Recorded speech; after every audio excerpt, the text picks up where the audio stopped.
안녕하세요. 저는 평범하디 평범한 삶을 살아온 50대 여자입니다. 이 나이가 되니 건강 멀쩡한 거 하나만으로도 감사해지네요. 풍족함이라는 걸 느껴보지 못한 저는 여태껏 딸에게 항상 이런 말을 하며 살았습니다. 돈 많이 벌면 하고 싶은 거 다 하게 해줄게. 저는 몰라도 내 딸만큼은 행복하고 넉넉하게 만들어주고 싶었어요. 남편을 먼저 앞세운 후 딸과 단둘이 살게 되면서 억척스레 살게 된 것 같아요. 혼자서 돈을 벌어야 했기 때문에 안 해본 일이 없었습니다. 그 중에서도 파출부 일을 꽤 오래 했어요. 지금도 가끔씩 하고 있는데 저는 그 일이 나름 적성에 맞아서 다행이라 생각했습니다. 남들은 파출부 일이 창피하지 않냐고 하던데 저는 제 일에 나름 자부심을 가지고 있어요.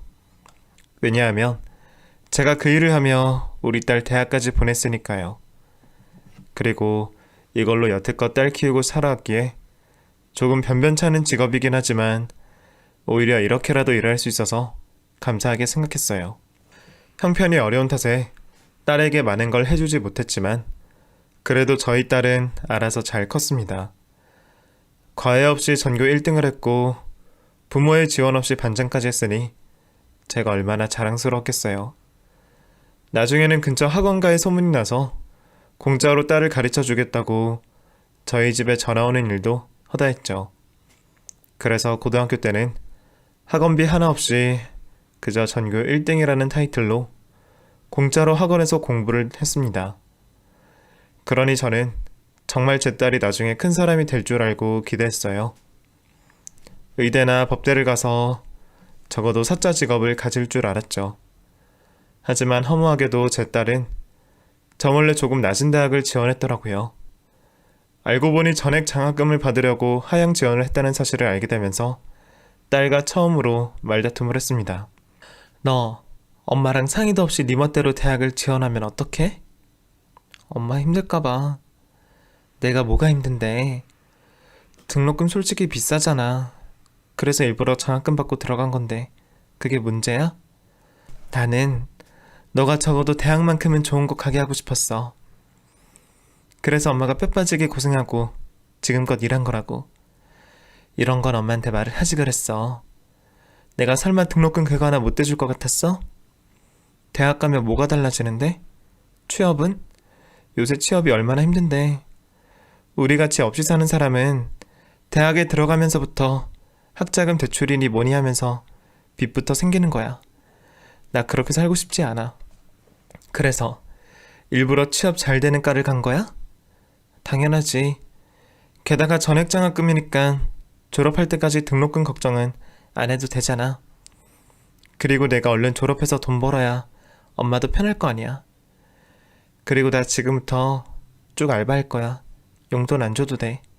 너 진짜 엄마 속상하게 할래? 내가 널 어떻게 키웠는데. 지원한 거 취소해 얼른. 그 학교 말고 더 좋은 데로 지원하라고.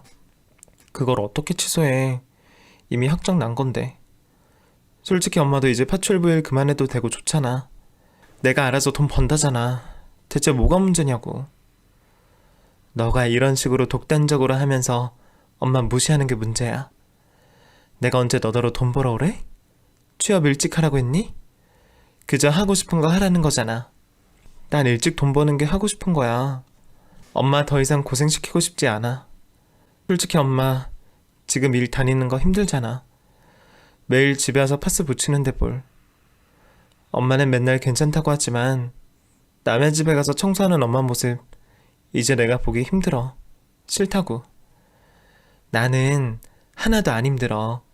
지금 네가 이러는 게 더 힘들고 마음 아파. 왜 자꾸 엄마를 속상하게 해. 적어도 나는 너한테 이 형편을 물려주고 싶지 않아. 돈 버느라 힘든 건 나 하나로 충분하잖아. 그럼 엄마, 내가 의대 가면 등록금 내줄 수 있어? 갑자기 바이올린한테 그러면 악기도 사주고 레슨비도 대줄 수 있어? 그럼 다 해줄 수 있지. 엄마, 그럴수록 나는 더 마음이 무거워져. 그냥 우리는 주어진 대로 살면 안 돼? 나는 괜찮아. 내가 널 이렇게 만들었어? 너는 야망도 욕심도 없니? 그게 꼭 있어야 돼? 난 지금도 좋아. 그렇게 큰 욕심 없어. 널 어쩌면 좋니? 그날 저희 모녀는 밤새 눈물을 흘렸습니다. 딸 팔자 엄마 따라간다더니 평생 쪼들리게 사는 것도 닮아갈까봐 조마조마 하더라고요. 보고 자란 게 이것밖에 없으니 다른 길을 선택하기 무서웠던 거겠죠. 지나고 보니 딸 마음을 이해할 것 같았습니다. 결국 그렇게 장학금을 받고 들어간 대학에서 딸은 한 번도 휴학하지 않고 무사히 졸업을 했습니다. 대학교 때 어학연수며 교환학생이며 이것저것 연계해서 해외로 나갈 기회도 많았지만 제 딸은 그런 건 쓸데없는 돈 낭비라면서 그저 학교 공부만 집중했습니다. 동기들이 유럽 배낭여행 가고 MT 가고 놀러 갈 때 우리 딸은 도서관에서만 사는 것 같더라고요. 그렇게 놀지도 않고 공부만 하는 딸의 모습이 기특하긴 하지만 한편으로는 안타까운 마음도 들더라고요. 다행히 그렇게 열심히 공부한 탓에 성적도 좋고 자격증도 이것저것 따서 괜찮은 회사에 취업을 하게 되었죠. 그러니 이제 정말 한숨이 놓였죠.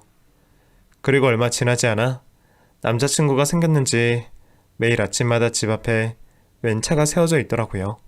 한동안 모른 척하고 있다가 주말이 되어 오랜만에 함께 밥을 먹는 중에 제가 먼저 딸에게 물어봤어요. 매일 남자친구가 데리러 오나 봐? 응? 차 한 대가 매일 세워져 있다만 네 남자친구 아니야? 아, 봤어? 어떤 사람이야? 엄마한테 미리 말하지 그랬어. 그냥 뭐 쑥스러우니까 그랬지. 밥 한 끼 먹으러 오라 그래. 우리 딸이 만나는 남자가 어떤 사람인지는 알아야지. 안 그래도 인사시키려고 했어. 진지한 사이야? 어느 정도는 진지하게 만나고 있어. 엄마도 보면 좋아할걸? 우리 딸이 이런 말까지 하는 걸 보니 진짜 신중히 만나는 건가 보네. 딸이 얼른 좋은 남자를 만나 가정을 꾸렸으면 좋겠다는 생각 반, 아직은 나이도 어리니 제 품에 좀 더 있었으면 좋겠다는 생각 반, 딸이 남자친구가 생겼다고 말하니까 두 가지 생각이 동시에 들더라고요. 그리고 남편이 만약 살아있었더라면 얼마나 질투를 했을까 싶기도 하고요. 그 사람이 정말 딸 바보였거든요. 딸의 남자친구가 처음 저희 집에 왔을 땐 정말로 떨리더라고요. 밥 한 끼 먹고 가라고 하긴 했는데 막상 반찬을 뭘 해줘야 할지 고민이 되고 바닥에 머리카락 하나 떨어져 있어도 신경이 쓰였어요. 약속 시간이 되어 딸의 남자친구를 맞이했을 땐 내심 안도했던 것 같아요. 생김새가 선하게 생겼더라고요. 사람이 맑고 깨끗한 느낌이라 첫인상이 나쁘지 않았죠. 저에게 꾸벅 인사를 하며 예의를 갖췄을 땐 다행이다 생각했습니다. 솔직히 부모로서 궁금한 게 많잖아요. 그래서 이것저것 질문을 했죠. 나이는 얼마나 되고? 나연이보다 2살 많습니다. 집은 이 근처인가? 땡땡동 땡땡 아파트에 살고 있습니다. 아, 거기 알지. 그곳은 돈이 많은 사람들이 산다는 부촌이었습니다. 가만 보니 끌고 온 차도 굉장히 비싸기로 유명한 차더라고요. 물어보니 집안에서 큰 돈을 굴리고 있는데 그게 잘 됐나 봐요. 아버지는 직업이 의사고 어머니는 가정주부라고 했습니다. 딱 봐도 저희 집안보다 월등해 보였죠. 솔직히 조금 난감하더라고요. 물론 만나는 남자 집안이 못 사는 것보다 잘 사는 게 좋긴 하지만 너무 차이 나는 결혼은 시키고 싶지 않았거든요. 혹시 그 집에서 나중에 우리 딸을 무시하지 않을까 괜히 걱정이 들더라고요. 딸과 남자친구는 결혼을 전제로 교제를 하고 있다고 했습니다. 남자친구가 돌아간 후 저는 딸에게 진지하게 물어보았습니다. 그쪽 집안에 인사드린 적 있어? 있긴 한데 사실 남자친구 어머님이 날 별로 안 좋아하셔. 우리 딸을 안 좋아하신다고? 그냥 뭐 마음에 안 차시는 거지. 솔직히 아빠도 없고 게다가 우리 집 돈도 없는데 내 배경을 누가 좋아하겠어? 저쪽에서도 자기네들처럼 잘 사는 집안에 아들 장가 보내고 싶으시겠지. 그래서 너한테 뭐 해코지라도 한 거야? 아니 뭐 그렇게까지 심하게 구신 건 아닌데 그냥 나 마음에 안 들어 하시는 게 보이더라. 근데 나도 내 형편 아니깐 남자친구 어머님 태도 이해가 되긴 해. 굳이 결혼까지 해야겠어? 반대하는 결혼 밀어붙이는 거 쉽지 않아. 결혼은 연애랑 달라. 너랑 네 남자친구 둘이서만 사는 게 아니야. 그쪽 시댁 식구들 다 품을 자신 없으면 애초에 그만둬. 솔직히 엄마도 네가 정들기 전에 헤어졌으면 어떨까 싶어. 그게 어디 쉬워? 나 정말 지금 남자친구 좋아한단 말이야. 나는 우리 딸이 시집가서 이쁨 받고 살았으면 해서 그래. 다른 욕심 없어. 내가 알아서 할게. 엄마는 신경 쓰지 마. 어떻게 신경을 안 써? 엄만데. 내가 알아서 한다고. 결혼도 내 맘대로 못해? 무슨 말이 그래? 여태껏 얌전히 살았잖아. 결혼만큼은 내가 원해서 하고 싶다고. 그래, 누가 뭐래? 근데 그쪽이 마음에 안 든다잖아. 그럼 나도 싫다 이거지. 네가 거기서 구박받고 시집살이 당하면서 사는 꼴 엄마는 절대 못 봐. 그러니까 내가 알아서 하겠다고. 딸 하나 키우는 것도 이렇게 쉽지 않은데 자식 여러 키우시는 부모님들 정말 존경합니다. 성인이 되면서 더 키우기 힘들어지는 건 저희 딸밖에 없지 않을까요? 학창시절 때까지만 해도 말도 잘 듣고 착했던 제 딸이 갑자기 성인이 되더니 고집이 생기기 시작하더라고요. 그땐 정말 난감해서 어쩔 줄 몰랐습니다. 결국 제 딸은 얼마 지나지 않아 결혼 허락을 받았다고 하더라고요. 허락이 떨어진 이후로 저를 설득하기 시작했습니다. 상견례 날짜 잡아도 돼? 너무 서두르는 거 아니니? 정말 그 집에서 너 허락한 거 맞아? 맞다니까. 그러니까 상견례 하자는 말이 저기서 나오지. 나 정말 이 사람 놓치면 후회할 것 같아서 그래. 엄마가 한 번만 나 좀 믿어주면 안 될까? 그 정도로 간절해? 엄마도 내 꿈 알잖아. 결혼해서 애 낳고 평범하게 살고 싶어. 좋은 엄마가 되는 게 내 꿈이야. 내가 너무 못해줘서 그래? 그런 거 아니고 엄마처럼 좋은 엄마가 되고 싶어서 그렇지. 진짜 잘할 수 있겠어? 시집살이 만만치 않아. 말로만 그렇지 정 많으신 분이셔. 엄마도 실제로 보면 마음 놓을 거야. 우리 딸이 벌써 다 커서 시집을 가다니 엄마는 이게 믿기지가 않아. 가까운 데 살 텐데 뭘. 내가 매일 들릴게. 매일 들리면 신랑은 언제 챙겨주고. 신랑이랑 같이 오면 되지. 그러니까 너무 서운해하지 마. 나는 평생 엄마 딸이잖아. 상견례 날짜가 다가오면 다가올수록 딸의 결혼이 실감나서 기분이 이상해지더라고요. 그래도 풍족한 집안의 남자를 만나 행복하게 살 걸 생각하니 뿌듯하기도 했습니다. 그리고 한편으로는 상견례 때 무시당하는 게 아닐까 걱정이 되기도 했습니다. 워낙 잘 사는 집안이었잖아요. 입장 바꿔 생각해봐도 많이 반대하는 결혼이었겠구나 싶어 착잡한 기분이 들기도 했습니다. 그래도 정이 많은 분들이라고 하니 안심하며 상견례 장소로 향했어요. 하지만 그곳에서 저를 기다리고 있던 건 예비 안사돈의 무시였습니다. 처음에는 분명 분위기가 좋았거든요. 그런데 대뜸 저에게 이런 질문을 하시더라고요. 가정부 일 하신다면서요? 네, 그러고 있습니다. 안 힘드세요? 남의 집 변기까지 닦으려면 비위가 보통이 아니어야 할 텐데. 다 사람 사는 집인데요. 아무렇지도 않습니다. 어디서 일하세요? 땡땡 아파트에서 일합니다. 어머, 우리가 사는 곳이네요? 몇 동이요? 102동이요. 거기서 일하시는구나. 신기하네요. 근데 한 달이 건너면 다 알 텐데 좀 걱정이 되네요. 네? 아무래도 사돈이 파출부로 일하는 건 좀 그렇잖아요. 소문 퍼지는 건 순식간일 텐데 혹시 입단속 해주실 수 있나요? 사람들이 알면 몹시 피곤해져서요. 네, 그럼요. 그런 걸 말할 필요가 없죠. 저 사실 처음에는 결혼 반대했어요. 네, 알고 있습니다. 저희가 많이 부족한 것도 압니다. 사실 지금도 탐탁지 않습니다. 솔직한 제 마음이 그래요. 그래도 우리 나연이 잘 부탁드립니다. 제가 소중히 키운 딸이에요. 남들은 열쇠 몇 개 받았다, 집에 차까지 받았다 말들 많더라고요. 그런 모임에 가면 저도 어쩔 수 없이 주눅이 들어요. 아시다시피 저희가 많이 양보하는 건 사실이잖아요? 네, 맞습니다. 우리 나연이가 시집가서 잘할 겁니다. 그건 제가 확신할 수 있어요. 그렇지 않으면 제가 책임지겠습니다. 그럼 가진 거 하나 없는 딸 보내주신 죄로 우리 집 파출부하시며 몸으로 때우시던가요? 네? 농담이에요. 아, 농담이요? 살림 잘하시잖아요.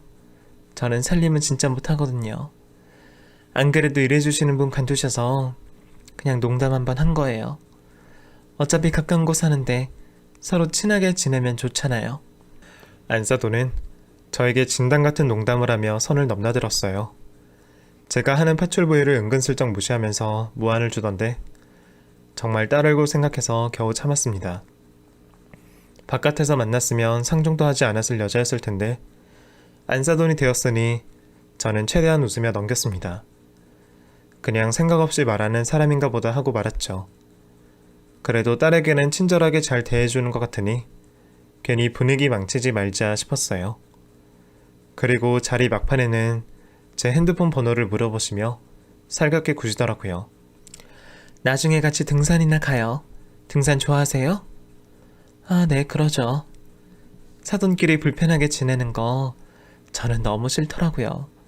친구처럼 지내면 얼마나 좋아요. 안 그래요? 네, 그렇죠. 번호 알려드릴 테니까 우리 자주 연락해요. 마음에도 없는 말을 하면서 그렇게 번호 교환을 했죠. 그렇게라도 친하게 지내면 우리 딸에게 조금은 더 잘해줄 것 같아서 제가 먼저 굽히고 들어갔죠. 정말 이때만큼 남편의 빈자리가 느껴진 적이 없었어요. 적어도 우리 남편이 살아있으면 제 앞에서 파출분이 뭐니 하면서 무시하는 발언을 하지 못했을 거예요. 상견례가 끝나고 집에 돌아오니 정말로 딸을 보낸다는 게 실감이 나더라고요. 이제는 한 가정의 아내가 되고 엄마가 되는구나 싶어 이런저런 생각이 들었습니다. 가장 걱정되는 것은 사돈 쪽에서 시집살이를 시키지 않을까 하는 것이었어요. 그래도 본인이 원해서 하는 결혼인데 내가 반대해서 뭐 하겠나 싶어 딸의 결혼을 진심으로 축하해 주려고 노력했습니다. 다른 건 몰라도 사이는 믿었거든요. 워낙 저희 딸에게 잘해주고 헌신하는 모습이 고마워서 결혼 후에도 역할을 잘해줄 줄 알았습니다. 딸은 저에게 결혼식 직전에 명품 가방 하나를 사주더라고요. 딱 봐도 비싸 보이는 가방이었죠. 뭐하러 이런 비싼 가방을 샀어. 난 이런 거 필요 없으니까 환불해. 내가 사주고 싶어서 그래. 여태껏 엄마한테 제대로 가방 하나 사준 적이 없잖아. 가방은 물건만 들어가면 됐지 뭘. 난 비싼 거 못 메고 다녀. 상견례 때 시어머니 가방은 명품인데 우리 엄마 가방은 허르면서 얼마나 슬펐는지 몰라. 나는 엄마가 누릴 건 누리고 살았으면 좋겠어. 여태껏 나 하나 키우느라 제대로 못 누리고 살았잖아. 이제 딸 시집도 보냈겠다. 즐기면서 살아. 일도 그만둬. 내가 용돈 보내줄 테니까. 그냥 너는 행복하게 살기만 하면 돼. 엄마는 알아서 살 테니까. 엄마 호강시켜주는 게 내 인생 목표야. 그러니까 딸 요새 부려도 돼. 결혼식 때는 미용실도 가고 머리도 예쁘게 하고 갈게. 우리 딸 부끄럽지 않게. 딸은 상견례 때 엄마 가방이 너무 허름한 걸 느꼈나 봅니다. 저는 느낄 새가 없었는데 말이에요. 아무튼 제 딸은 무사히 결혼식을 마쳤습니다. 결혼식 날 눈물을 흘리지 않기로 딸과 약속했는데 그 약속은 지키지 못했습니다. 웨딩드레스를 입은 딸을 보는데 먼저 간 남편이 생각나면서 살아있다면 얼마나 좋아했을까 싶어 눈물이 쉴 새 없이 나오더라고요. 딸은 시댁 근처에 신혼집을 마련했고 저도 가까운 동네에 살고 있었기 때문에 딸을 자주 볼 수 있었습니다. 하지만 딸은 시어머니에게 전화가 걸려오면 득달같이 일어나 저에게 엄마, 나 이만 가볼게. 하고 나서더라고요. 딱 봐도 시어머니 눈치를 많이 보는 것 같았죠. 저는 딸이 올 때마다 한가득 반찬을 해주곤 했는데 잘 먹었는지 궁금하잖아요. 그래서 전화해서 자주 물어봤습니다. 딸, 내가 해준 거 다 먹었어? 응, 반찬 없지. 내가 또 해줄게. 뭐가 제일 맛있었어? 엄마, 이번에는 불고기 많이 해주면 안 될까? 어머님이 엄마 반찬 맛있다고 잘 드시네. 아, 그래?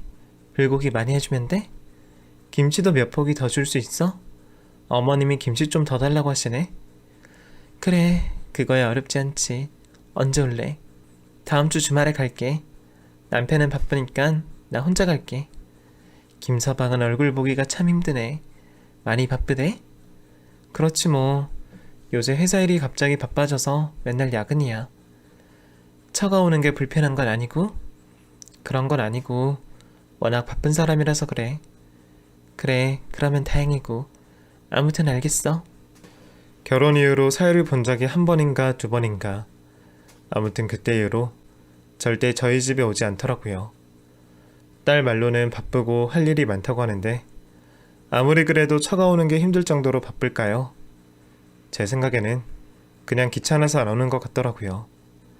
결혼 전에는 그렇게 자주 오더니 결혼하고 나서는 한 번은 얼굴을 안 비추니까 서운했습니다.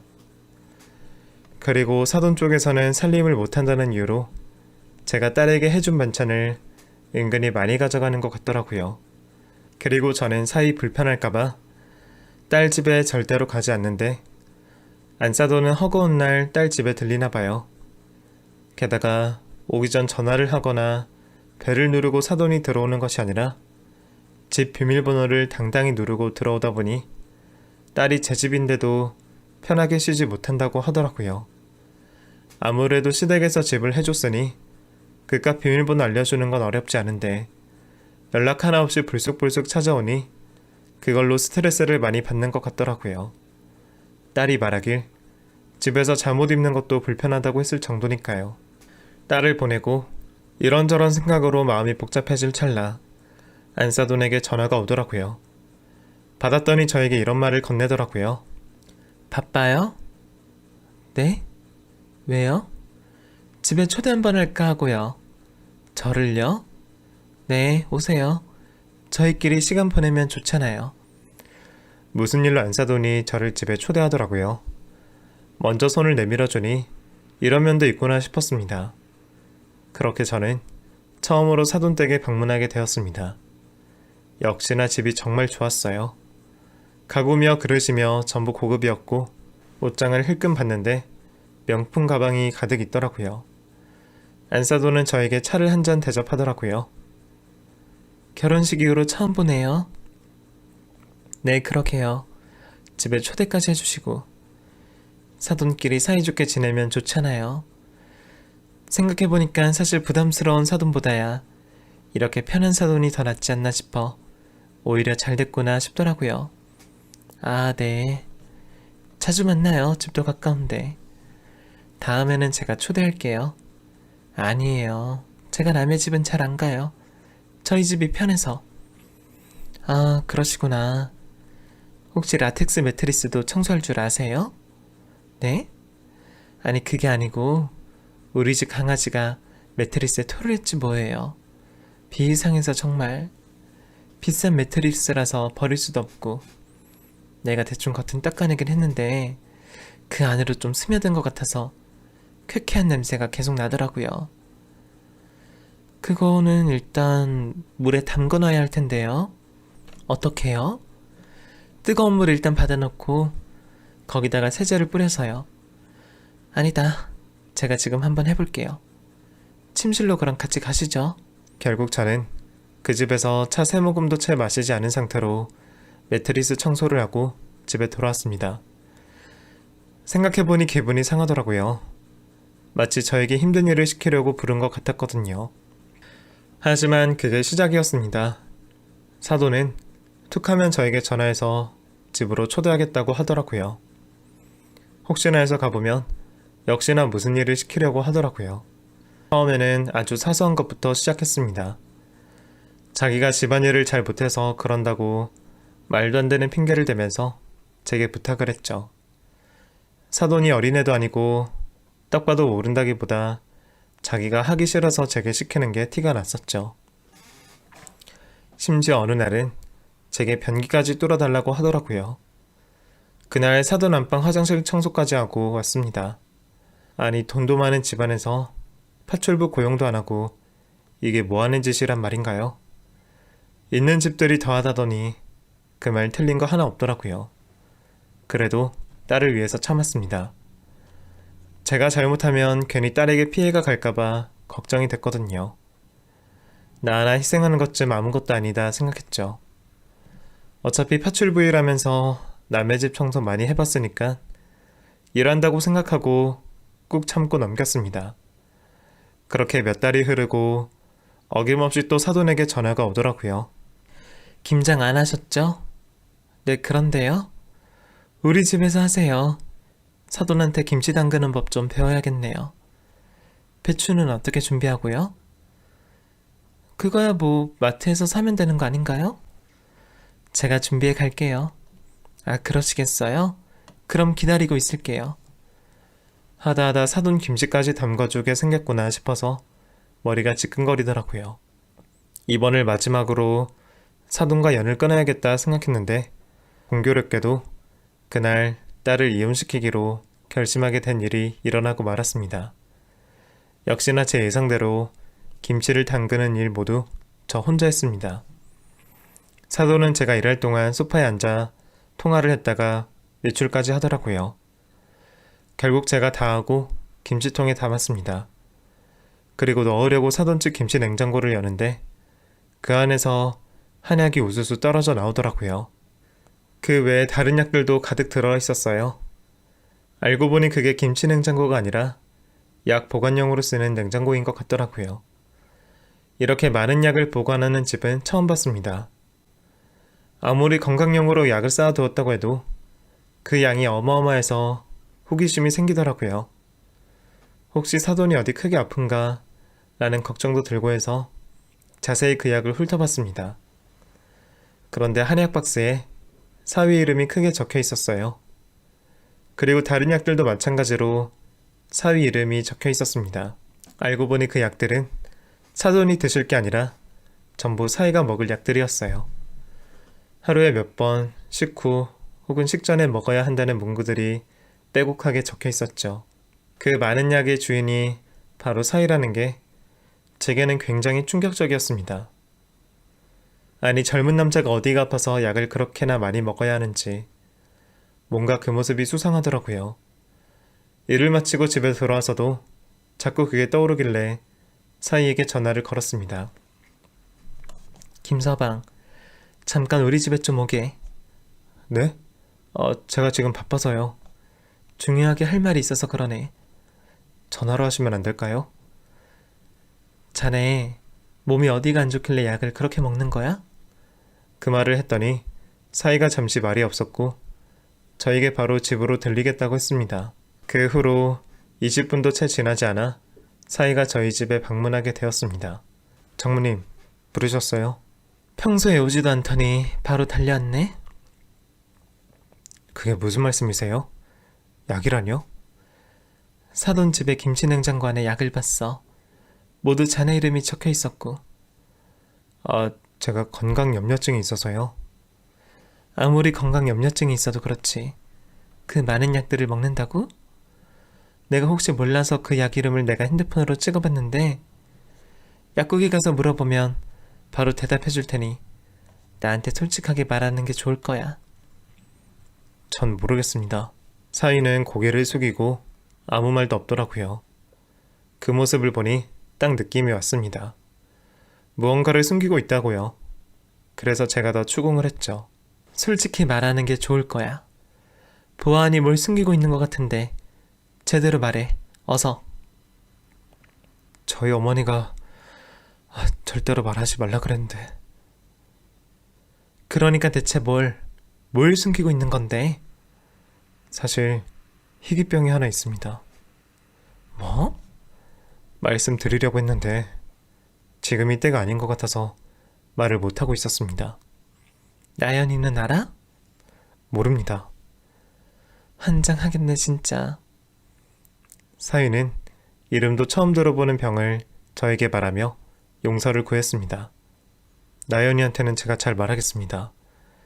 그러니까 제가 말하기 전까지는 모른 척 해주시면 안 되겠습니까? 속일 걸 속여야지. 어떻게 희귀병 있는 걸 속여? 이거 사기 결혼인 건 알지?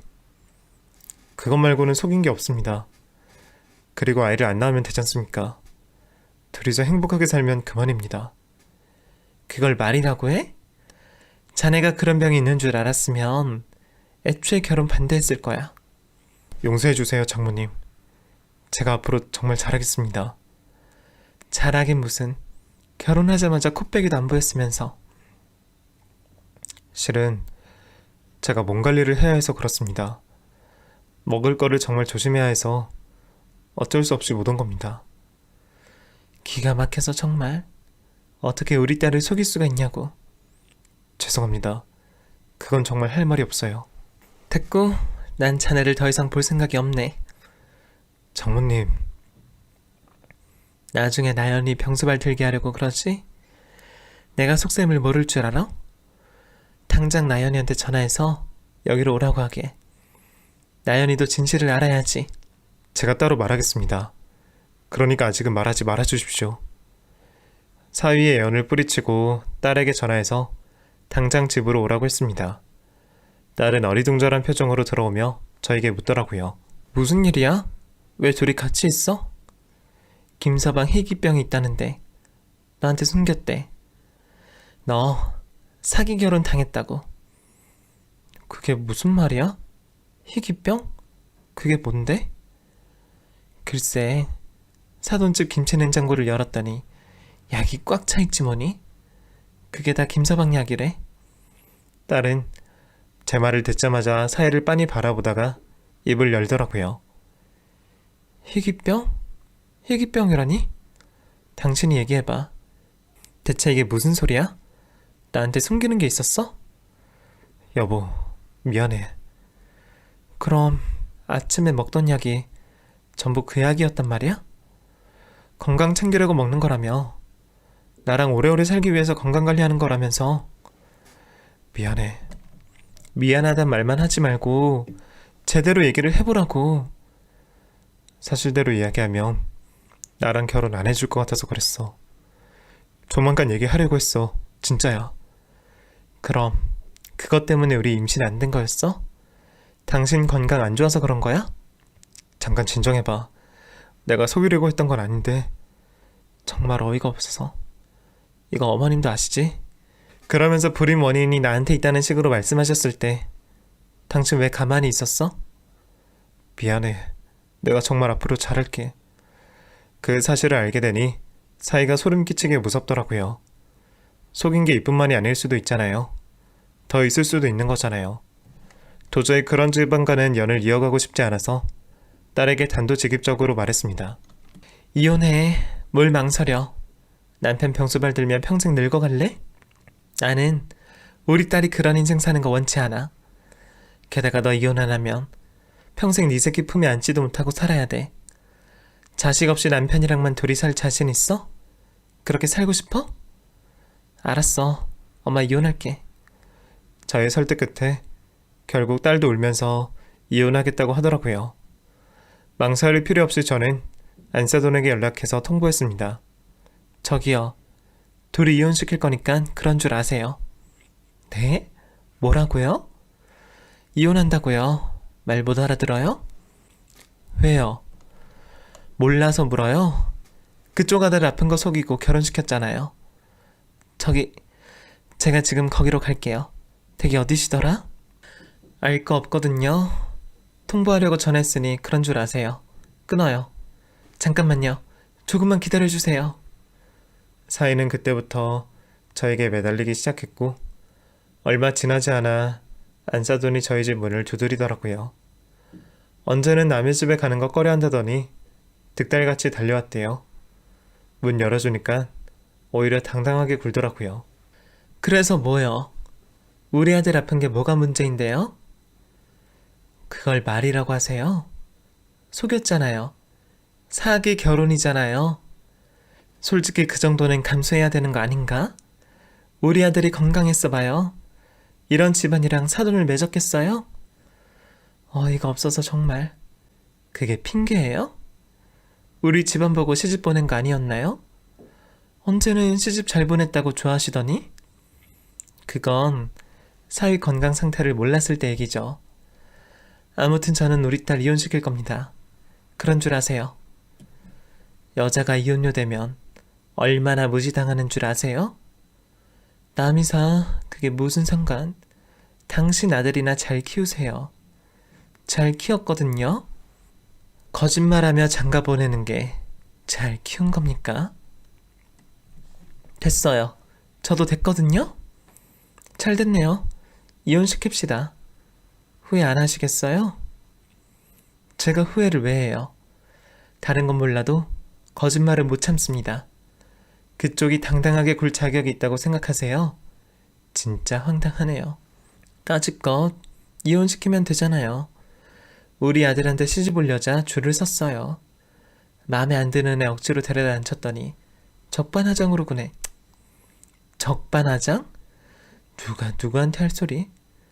우리 딸이 얼마나 귀하게 자랐는지 알기나 해요? 됐고 서로 깨끗하게 물러납시다. 네, 알겠으니까 우리 집에서 나가줄래요? 안 그래도 나가려고 했거든요? 적어도 미안하다는 말 한마디는 할 줄 알았어요. 하지만 사돈은 저에게 삿대질까지 하며 고함을 지르더라고요. 그 모습에 정이 뚝 떨어졌습니다. 사돈과 사이가 밖으로 나간 뒤 저는 주저앉아 오열하고 말았습니다. 딸은 그런 저를 보며 같이 울더니 계속 저에게 사과를 하더라고요. 엄마, 미안해. 나 때문이야. 내가 알아서 잘 해결할 테니까 울지 마. 왜 네가 사과를 해? 너도 속았으면서. 애초부터 엄마 말 들었으면 이 사태까지는 안 왔을 거잖아. 제대로 알아보고 결혼할 걸. 다 내 탓이야. 딸이 저에게 눈물을 보인 적은 초등학생 이후로 처음이었습니다. 자존심이 워낙 센 애거든요.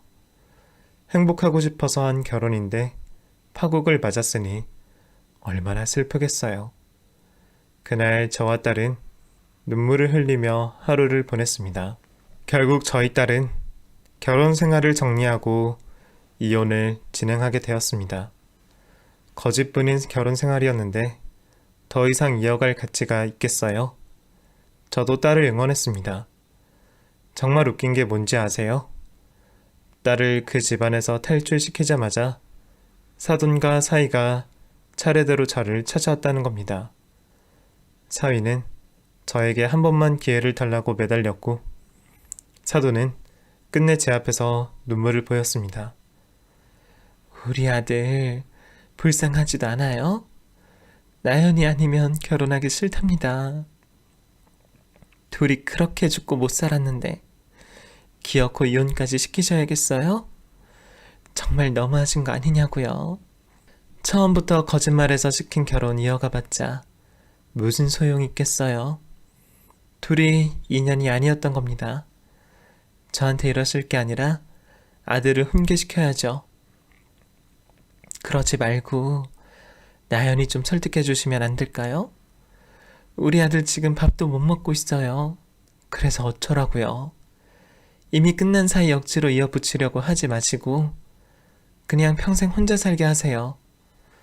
평생 병수발 될 수 있는 여자가 몇이나 된다고 생각해요? 돈이 그렇게 많으면 간병인을 쓰세요. 네? 멀쩡한 여자 인생 망치지 말고. 약 먹고 관리하면 멀쩡해요. 나연이 저희 아들 병수발 들 정도로 아프지 않다고요. 지금이야 그렇지. 나중에 나이 들면 그걸 어떻게 내 딸이 다 감수해요? 그리고 무엇보다 애도 못 낳는데 그게 얼마나 치명적인 단점인 줄 모르시나요? 한 번만 더 생각해 주세요. 믿지는 장사 아니라고요.